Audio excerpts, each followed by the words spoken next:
Hey, Talking Life Math Industry, and we are going to take a look at completing the square, but we're doing it algebraically. So right over here is a problem, and we have y equals x minus 2 plus 6x minus 11. We have to solve it out. So what can we do to solve it out? Well, what we gotta do is try to find what the perfect square of this equation is, then try to divide and conquer it. So first things first, find the perfect square.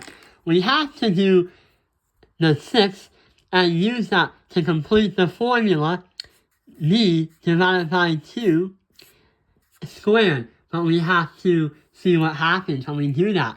So 6 divided by 2, we have to do negative b divided by 2 squared. So negative 6 divided by 2 is negative 3 squared. It's still going to be 9. Hey, Talking Life Math Industry, and we are going to take a look at completing the square, but algebraically. So right over here is a problem, and we have y equals negative x squared plus 6x minus 11, and we have to solve it. So how do we solve it? Well, since it's all about completing the square, what we gotta do first is literally find the perfect square of this. So we focus on the x squared and the 6x.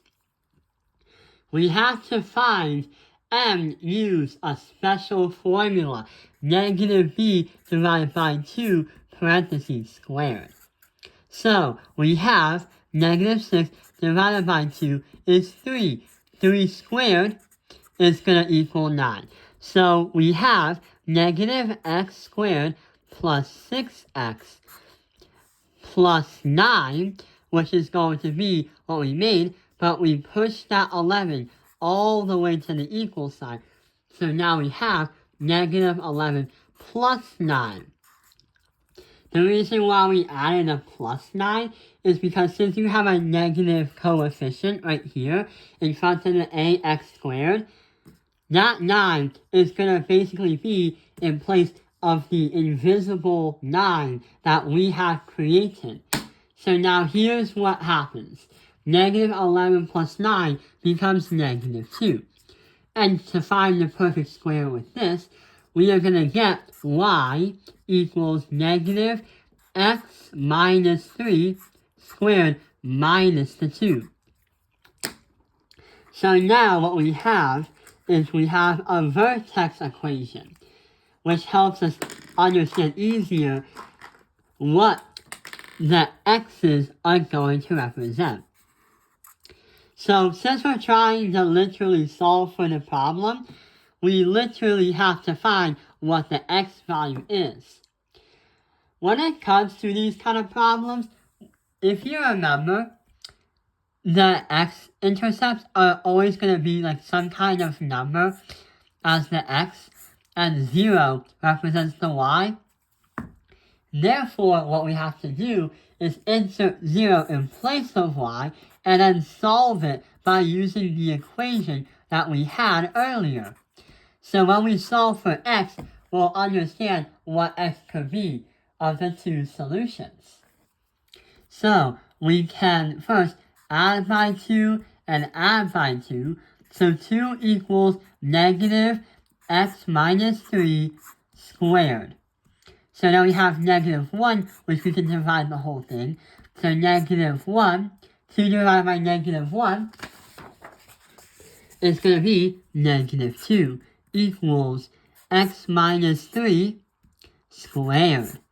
Now we can square root this, and what? Square root of negative 2? If you're in algebra, you would completely be finished with this problem and just leave it like this. But if you're in pre-calculus, we get to understand what imaginary numbers are. If you are in a pre-calculus class, You probably should learn about imaginary numbers in another video that we created before watching and understanding this one. But we're going to continue to see what happens. So, in real life, you can't square root a negative number because it's not possible. What you can do is imagine if you were to ignore the real physics of mathematics, here's what would actually happen. That -2 is going to bring out and say I to the power of the square root of 2, because the square root of -1 is going to equal I representing that it's an imaginary number. And since you have a -2, we're going to transform it to the positive and say I radical 2 equals x minus 3 minus 2. Then add the 2. Wait, we don't need to do it there. X minus 3. Add the 3 and add the 3. And our final answer is 3 plus minus imaginary doesn't exist. Radical 2 is going to equal your x. So that is going to be what the two answers are. 3 plus imaginary radical 2 or 3 subtracted by imaginary radical 2. So yeah, that is how we can use completing a square algebraically when trying to solve a trinomial. I hope this video has helped you understand completing the square in algebra. Thank you for watching Tao Ping Airlines Math Industry. Like and subscribe.